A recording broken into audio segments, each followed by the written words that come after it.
La profesión de la fe. Artículo cuarto. Jesucristo padeció bajo el poder de Poncio Pilato, fue crucificado, muerto y sepultado. El centro y columna vertebral de la fe cristiana es la Pascua Redentora de Jesús. Los apóstoles en Iglesia se dedicaron desde ese momento a extender esta buena nueva.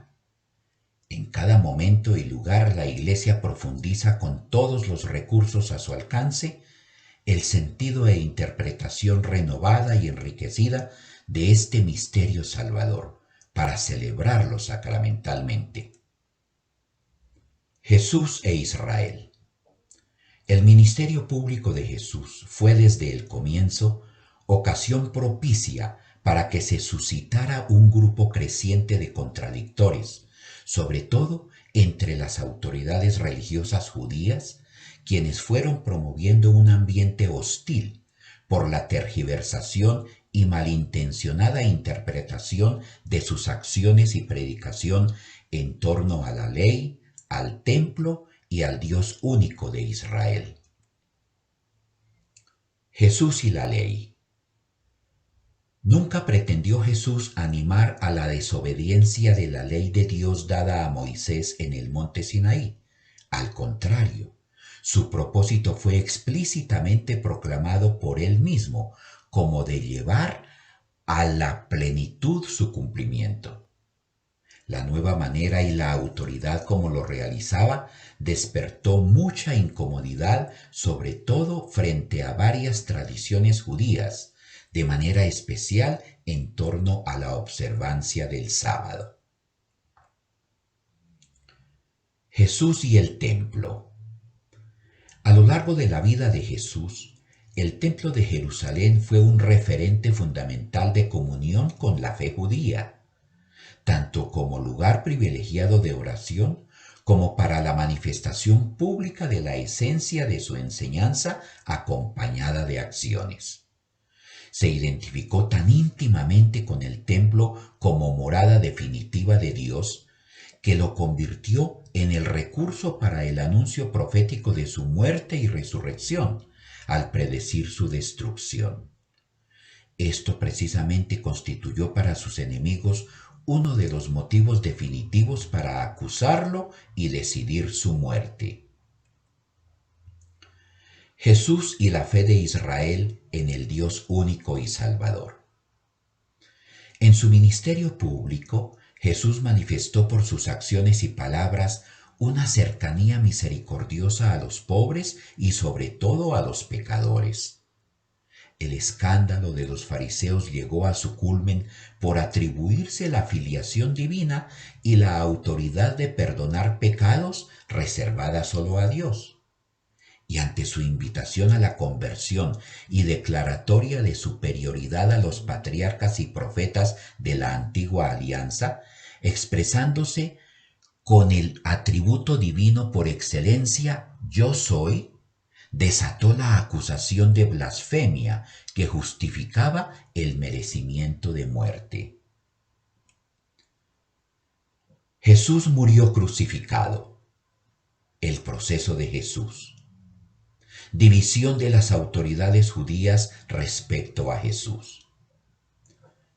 Con respecto a Jesús, en el grupo de las autoridades religiosas judías nunca hubo unanimidad contra él, pues tenía admiradores y seguidores secretos como Nicodemo y José de Arimatea.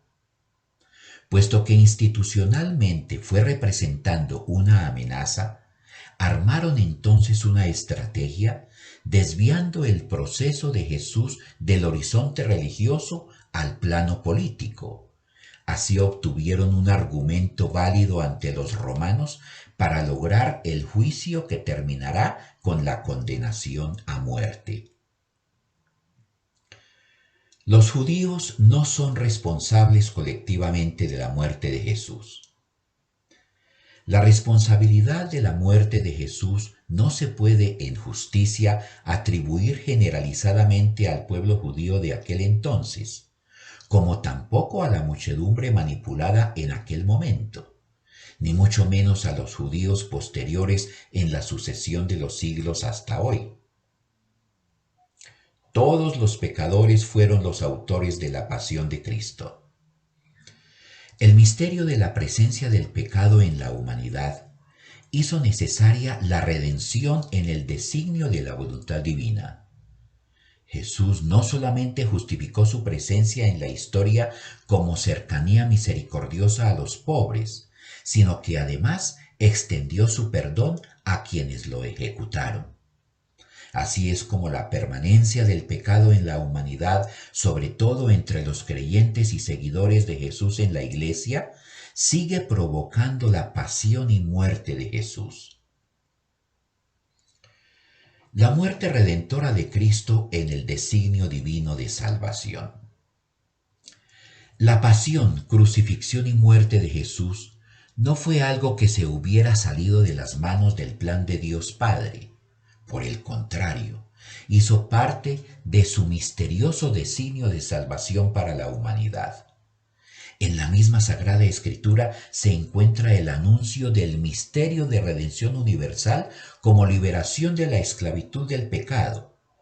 Jesús mismo asumió en su ministerio público este sentido redentor de su vida, que después de su resurrección también explicó a sus discípulos y apóstoles. Y San Pablo pudo así escribir: Cristo ha muerto por nuestros pecados según las Escrituras.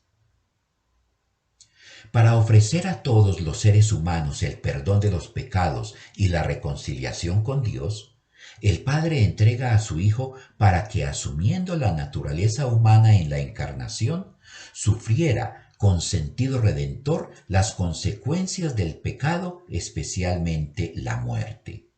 La mente y el corazón humanos, en su limitación y finitud temporal y material, no alcanza a comprender ni a abarcar el misterio divino de amor salvador que procede de su misericordiosa eternidad.